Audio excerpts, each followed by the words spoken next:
Estamos agora dando início a mais uma aula de História e gostaria de dizer a vocês que sejam bem-vindos a mais essa aula. E hoje, como vocês devem ter visto no título, como é bem provável, é sobre Napoleão Bonaparte, que liderou a França, o Estado da França, de 1799 a 1815, um período de 16 anos, que foi conhecido como Era Napoleônica, ou como alguns historiadores gostam de chamar de período napoleônico. Bem, como eu disse, a Era Napoleônica começou em 1799, quando Napoleão Bonaparte deu o golpe de Estado, que era chamado golpe 18 de Brumário, no governo diretório durante a Revolução Francesa.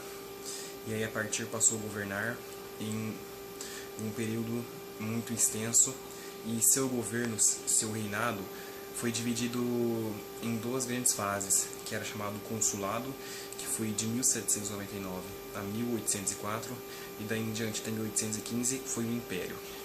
Então vamos ver como é que foi essa trajetória, como é que foi essa passagem da Era Napoleônica na França, que foi muito importante também para a história do Ocidente e fez muitas formações nacionais e por aí vai. Bom, vamos ver os fatos que levou a isso, vamos ver a extensão dessa história.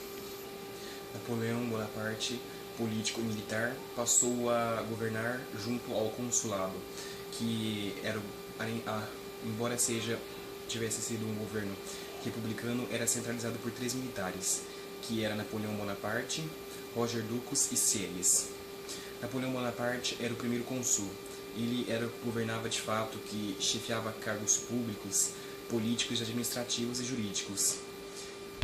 Ele também controlava o exército, propunha leis e ditava as organizações internacionais e o governo externo, ditava a política externa. O consulado foi um período caracterizado pela reorganização política, pela recuperação econômica e administrativa, jurídica. E inicialmente Napoleão nomeou pessoas de sua confiança para que ocupassem diversos cargos públicos, assim centralizando o governo. Foi criado em 1800 o Banco da França, a fim de dar uma característica melhor, de fortalecer a economia. Passou a ser controlada a emissão de moedas, que foi um instrumento importante para regular o aumento dos preços, taxou seus produtos importados e estimulou a produção e o comércio. E o ensino foi reorganizado, passando a ter o objetivo de preparar cidadãos para servir ao Estado da França.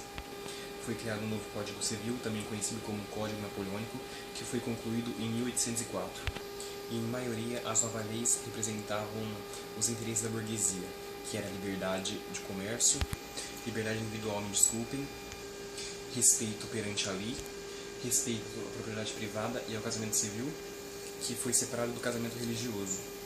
E para tentar melhorar as condições com a Igreja Católica, suas relações entre a Igreja e o Estado da França, que foram abaladas desde a criação da Constituição Civil do Clero, que foi durante a Revolução Francesa.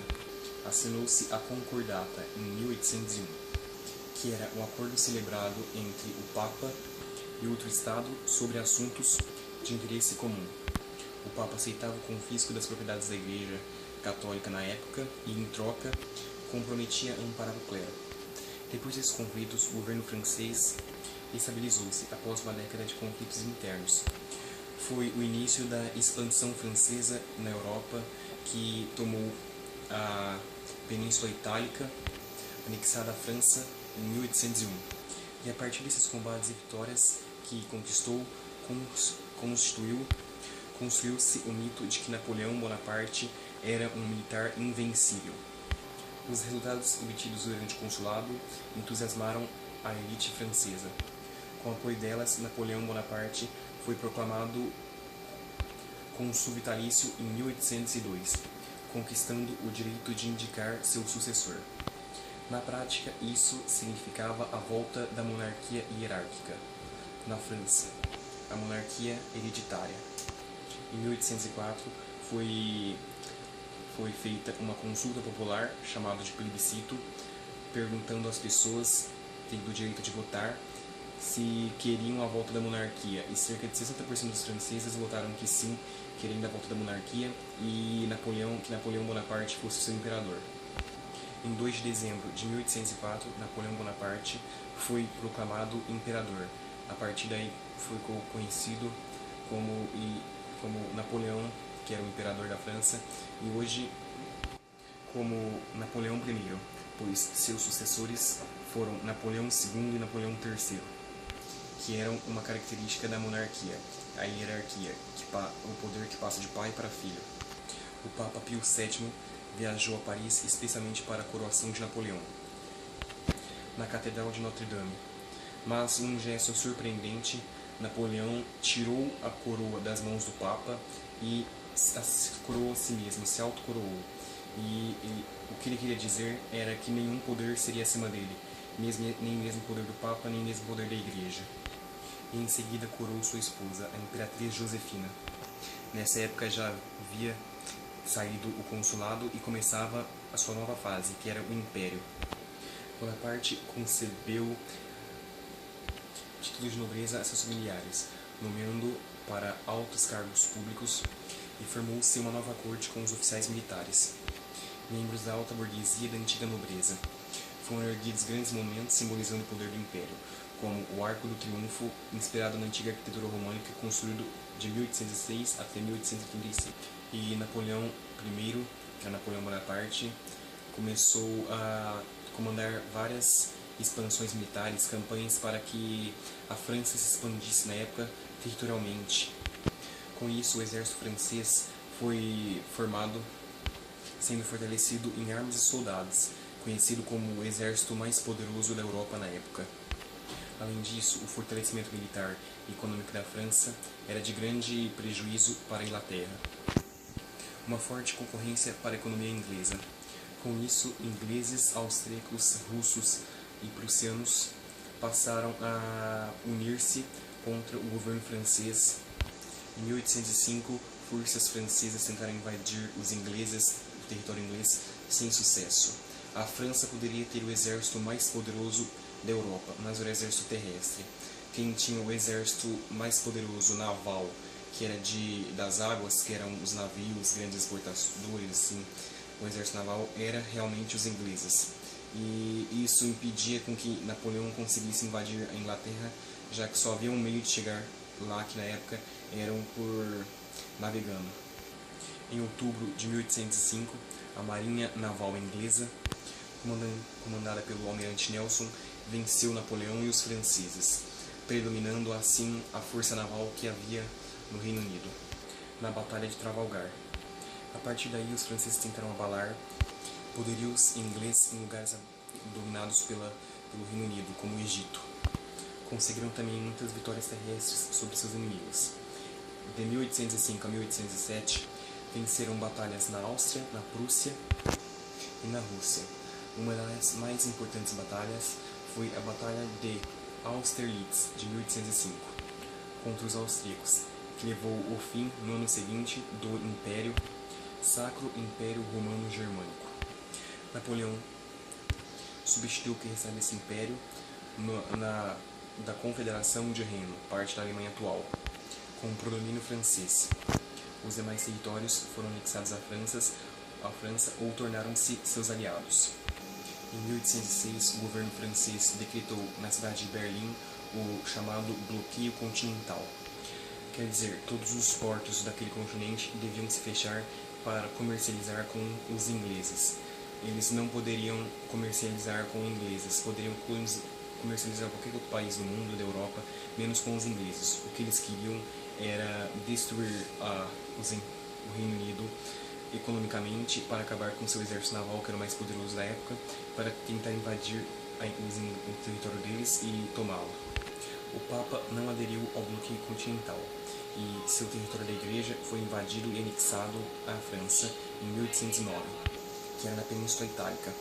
O governo de Portugal também não aderiu ao bloqueio continental e foi invadido pelos franceses e espanholas, depois que as tropas napoleônicas depuseram o rei Carlos IV, substituindo por seu irmão José Bonaparte. A invasão a Portugal fez com que família real e membros da corte portuguesa fugissem para o Brasil. Outro país também que não aderiu ao bloqueio continental foi a Rússia, e também foi invadida pelas tropas francesas.